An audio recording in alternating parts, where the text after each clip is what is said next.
Hello everyone, welcome back to the channel universal study Adda. आप सभी का बहुत बहुत स्वागत है। दोस्तों, आप सभी कैसे हैं? आई होप आप सभी बहुत बढ़िया होंगे, एकदम फिट एंड फाइन होंगे और डेली हमारे साथ इंडियन मॉडर्न हिस्ट्री में जो इंडियन नेशनल मूवमेंट है उसको रिवाइज करते चले रहे होंगे। इस क्रम में हम काफ़ी सारी चीज़ें देख चुके हैं, काफ़ी पार्ट्स में जो हमारी डेली सीरीज चल रही 5 से 10 मिनट की, इसमें हम काफ़ी सारी चीज़ें कवर कर चुके हैं।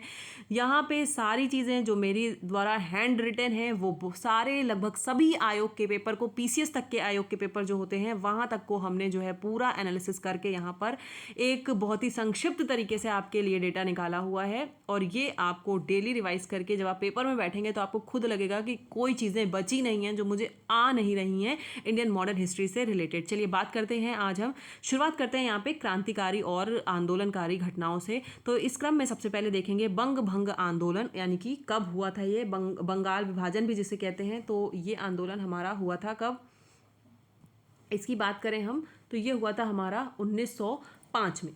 ठीक है, 1905 में पूछता है कि बंगाल विभाजन के समय जो है वायसराय कौन था। तब आप बताएंगे कि बंगाल विभाजन के समय जो वायसराय है वो लॉर्ड कर्जन था। फिर आपसे पूछा जाएगा कि इसका निर्णय कब लिया गया, कब ये प्रभावी या लागू हुआ। वो देखिए, ये दो अलग चीज़ें हैं कि कब ये प्रभावी या लागू हुआ और कब इसका निर्णय लिया गया। जब आपसे पूछा जाएगा कि बंगाल विभाजन के निर्णय की तिथि, तब आप कहेंगे 19 जुलाई 1905। और जब आपसे पूछा जाएगा कि ये बंगाल विभाजन प्रभावी रूप से लागू कब हो गया, तब आप कहेंगे 16 अक्टूबर 1905। बहुत ध्यान रखिएगा, कई बार ये चीज़ें पूछी गई हैं। 16 अक्टूबर को बंगाल का विभाजन प्रभावी रूप से लागू हो गया और इसीलिए हम इस तिथि को 16 अक्टूबर को जो है वो शोक दिवस के रूप में मनाते हैं। नेतृत्वकर्ता की बात करें, इस पूरे आंदोलन का नेतृत्व किसने किया, तो वो नाम है रविंद्रनाथ टैगोर जी का। इसके अलावा 7 अगस्त 1905 को जो है वो स्वदेशी आंदोलन चलाया गया। 5 स्टार रेटिंग इसमें दीजिएगा, 5 स्टार इसको लगाइएगा और याद रखिएगा। चलिए आगे बढ़ते हैं। देखिए आगे है कि जो बंगाल विभाजन है इसके विरोध में रविंद्रनाथ टैगोर के नेतृत्व में कोलकाता में रक्षाबंधन उत्सव से बंग भंग आंदोलन की शुरुआत हुई। बंगालियों में अटूट एकता को दर्शाने के लिए हिंदू और मुस्लिमों ने जो है एक दूसरे की कलाइयों पर राखी बांधी। तो इस तरीके से ये बंगाल विभाजन याद रखिएगा। नेक्स्ट है हमारा दिल्ली दरबार 1911। दिल्ली दरबार 1911 अभी क्वेश्चन आपसे पूछा गया था बीपीएससी में, दिल्ली दरबार 2011 से। देखिए क्या क्वेश्चन पूछा गया। यहाँ पे दिल्ली दरबार का आयोजन इंग्लैंड के सम्राट जॉर्ज पंचम यानी जॉर्ज फिफ्थ और महारानी मेरी के स्वागत में किया गया था। अब सबसे पहला क्वेश्चन ये कि आखिर दिल्ली दरबार लगाया क्यों गया था 1911 में। तो ये इसलिए लगाया गया था इसका आयोजन क्योंकि जो इंग्लैंड के सम्राट जॉर्ज पंचम है और महारानी मेरी हैं उनके स्वागत में किया जाना था। तो ये चीज़ ध्यान रखिएगा। अब इसमें जो दो महत्वपूर्ण निर्णय लिए गए वो यहाँ पे ध्यान से समझिए कि दो महत्वपूर्ण निर्णय क्या थे दिल्ली दरबार के। पहला निर्णय ये था कि बंगाल विभाजन को रद्द किया जाए। तो आपसे पूछा जाता है, अभी ये क्वेश्चन पूछा गया कि बंगाल विभाजन को रद्द करने का निर्णय लिया गया। और इस तरीके से नीचे दिल्ली दरबार 2011 ऑप्शन में आपको लिखा रहेगा 1911, 1920। तो आप जाएंगे किसके साथ, दिल्ली दरबार 1911 के साथ। और इसके अलावा जो दूसरा निर्णय लिया गया वो क्या था कि भारत की राजधानी जो है वो कोलकाता के बजाय जो है वो दिल्ली बनाई जाएगी। इस पर भी सहमति दी गई थी। तो ये दो पॉइंट जो है दिल्ली दरबार में ये दो निर्णय लिए गए थे, बहुत ही ज़्यादा इंपॉर्टेंट है। आगे नोट पॉइंट में आपके लिए लिखा है कि 1912 में आधिकारिक रूप से दिल्ली राजधानी बन गई थी। जब कब 1911 में ये निर्णय लिया गया और 1912 में आधिकारिक रूप से जो भारत की राजधानी थी उसको दिल्ली हमने जो है वो बना दिया गया था। यहाँ से ये क्वेश्चन आया था कि बंगाल विभाजन रद्द कब किया गया या कब हुआ।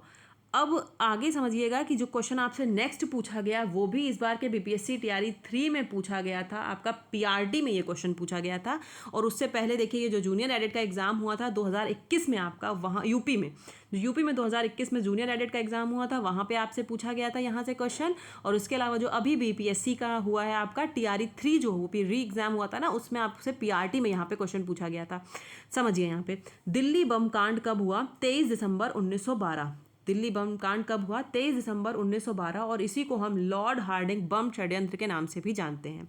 रास बिहारी बोस के द्वारा वायसराय लॉर्ड हार्डिंग 2। अच्छा यहाँ पे बताऊँ मैं आपको, तो जब बीपीएससी ने ये क्वेश्चन दिया ना तो उसमें 2 नहीं लगाया, तो बहुत बच्चे कंफ्यूज हो गए कि 2 नहीं माना, जबकि सही क्या नाम है उनका, लॉर्ड हार्डिंग 2। तो ध्यान रखिएगा, लॉर्ड हार्डिंग और लॉर्ड हार्डिंग 2 दोनों ऑप्शन में हो तब लॉर्ड हार्डिंग 2 को लगाइएगा।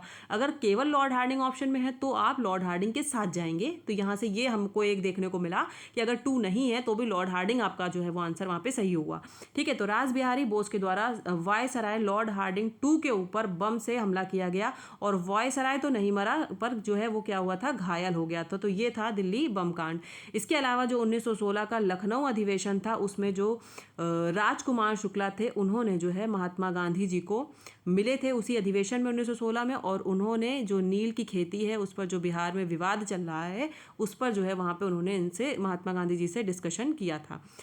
आगे देखिए, बात करते हैं चंपारण सत्याग्रह की, जो आपका कब हुआ, 17 अप्रैल 1917 में। मोस्ट इंपॉर्टेंट, चंपारण सत्याग्रह 1917, 17 अप्रैल 1917 गोपाल कृष्ण गोखले जो थे इन्होंने ही इन्हें वापस अफ्रीका से बुलाया था। किसे? महात्मा गांधी जी को। क्यों? क्योंकि महात्मा गांधी जी के जो राजनीतिक गुरु थे गोपाल कृष्ण गोखले, इन्होंने जो है अफ्रीका से वापस जो है महात्मा गांधी जी को बुलाया था। तो उसके बाद जो पहला ही ये सत्याग्रह था जिसमें गांधी जी ने जो है वो एंट्री की थी, गांधी जी ने इसमें समस्याओं को देखा सुना। तो पूछा कब जाता है कि गांधी जी कब लौटे थे, तो आप बताएंगे गांधी जी जो है 9 जनवरी 1915 को जो है अफ्रीका से लौटे थे गांधी जी। तो इसी 9 जनवरी को हम प्रवासी भारतीय दिवस के रूप में मनाते हैं। और एक क्वेश्चन ये बनता है कि पब्लिकली जो है गांधी जी सबसे पहले कहाँ दिखे? एनडीए में देखिए ये क्वेश्चन आया था, यहाँ लिखा हुआ है मैंने। पब्लिकली गांधी जी जो सबसे पहले दिखे थे वो इसी चंपारण सत्याग्रह में दिखे थे। चंपारण सत्याग्रह जो था वो नील की खेती से संबंधित था। चंपारण सत्याग्रह नील की खेती से संबंधित था और पहला ऐसा सत्याग्रह था जिसमें जो है महात्मा गांधी जी दिखे, चंपारण सत्याग्रह में। इसके अलावा एक यहाँ पे पुस्तक है नील दर्पण, जो किसने लिखी है? दीनबंधु मित्रा ने। ये चीज़ ध्यान रखिएगा क्योंकि ये आपकी जुड़ी हुई है इसी चंपारण सत्याग्रह से ये पुस्तक, तभी मैंने यहाँ पे इसको लिख दिया है। देखिए, राजकुमार शुक्ला के कहने पर महात्मा गांधी जी जो है वो चंपारण आए और ये आंदोलन जो था वो नील की खेती को जबरन कराए जाने के कारण शुरू हुआ था। यहीं पर जो है रविंद्रनाथ टैगोर ने गांधी को महात्मा कहकर संबोधित किया था। तो अब आपसे पूछेंगे कि महात्मा गांधी को जो है वो गांधी किसने कहा था? तो रविंद्रनाथ टैगोर जी ने ये उपाधि जो है वो उनको दी थी। चलिए बढ़ते हैं आगे और देखते हैं कि क्या था ये आंदोलन। इसको बहुत ध्यान से समझिए, यहाँ से क्वेश्चन आपका बनता है। गांधी जी को भारत में ये पहला सत्याग्रह था, जो गांधी जी हैं उनका भारत में ये पहला सत्याग्रह या आंदोलन कह सकते हैं था।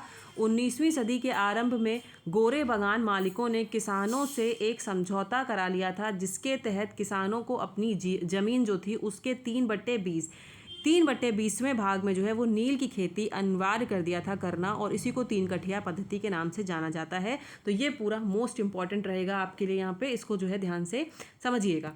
चलिए बढ़ते हैं आगे। देखिए फिर हमारा क्या है, 1917 का मॉन्टेग्यू घोषणा पत्र, जिसको हम अगस्त घोषणा पत्र के नाम से जानते हैं। कब हुआ? तो 20 अगस्त 1917 में। 20 अगस्त 1917 में हुआ था ये मॉन्टेग्यू घोषणा पत्र। बात करें मॉन्टेग्यू कौन थे, तो ये उस समय जो है भारत के सचिव थे। मॉन्टेग्यू उस समय भारत के सचिव थे। हम यहाँ पे जितने भी भारत के वायसराय थे उसकी जब हम क्रम से देखेंगे ना, तो एक क्रम में हम उसको पूरा कवर करेंगे कि वहाँ पे भारत के वायसराय कौन थे। बहुत ही बेहतरीन तरीके से आपको पूरे रट जाएंगे कि ये भारत के वायसराय थे उस समय। देखिए इसके आगे बात करें तो 20 अगस्त 1917 में जो मॉन्टेग्यू घोषणा पत्र आया, जिसे हम अगस्त घोषणा के नाम से भी जानते हैं, तो मॉन्टेग्यू कौन थे? भारत के सचिव थे। भारत सचिव लॉर्ड मॉन्टेग्यू द्वारा ब्रिटेन की कॉमन सभा में एक प्रस्ताव पढ़ा गया जिसमें क्या कहा गया कि भारत में प्रशासन की हर शाखा में भारतीयों को अधिक से अधिक भागीदारी दिए जाने की बात की गई थी और इसे ही मॉन्टेग्यू घोषणा पत्र जो है वो कहा गया। तो इस प्रकार से जो है यहाँ तक हमने 1917 मॉन्टेग्यू घोषणा पत्र तक कवर किया। आगे की वीडियो में हम क्या देखने वाले हैं, यहाँ पे आपको एक थोड़ा सा आइडिया दे दूं। हम देखेंगे कि कैसे जो है हमने यहाँ पे चंपारण सत्याग्रह देख लिया, उसके अलावा जो 1918 में खेड़ा सत्याग्रह हुआ था गुजरात में, अहमदाबाद मिल हड़ताल जो हुई थी, रॉलेट अधिनियम कैसे आया, ये सारी चीज़ें हम नेक्स्ट वीडियो में देखेंगे। तो आज की वीडियो में इतना ही दोस्तों। चैनल पर नए होंगे तो सब्सक्राइब कर लीजिएगा, वीडियो पसंद आए तो लाइक ज़रूर से कीजिएगा। इतनी सारी मेहनत जो है, सारी चीज़ें आपके लिए ही लिखी गई हैं, सारा डेटा को कलेक्ट किया गया है ताकि आपका जो है बहुत बढ़िया तरीके से रिवीजन हो जाए और सुपर टेट के लिए आप बिल्कुल तैयार हों। बीपीएससी में तो यहाँ से